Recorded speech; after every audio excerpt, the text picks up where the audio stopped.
একটু বুলেট তোরাটা একটু শুভেচ্ছা আমার ক্যাপ্টেন।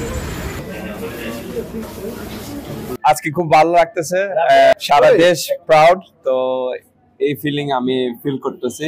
আর কখন ওয়ার্ল্ড কাপ খেলবে এটা আমি বলতে পারি না, বাট ইনশাল্লাহ খেলবে ইনশাল্লাহ ওয়ান ডে। বাট আজকে খুব ভালো লাগতেছে, সারা দেশ প্রাউড। তো এই ফিলিং আমি ফিল করতেছি। আর কখন আমরা ওয়ার্ল্ড কাপ খেলবে এটা আমি বলতে পারি না, বাট ইনশাল্লাহ খেলবে ইনশাল্লাহ ওয়ান ডে। বাট এটা একটা প্রোগ্রেস আছে না, সাল টার্গেট নেই এত সালের মধ্যে আমরা খেলবো 2021। আমি তো বলতে পারি না। 4 বছর পরে আপনি যদি ফিউচার দেখতে পারেন তাহলে আপনি ধনী হইতে পারেন না।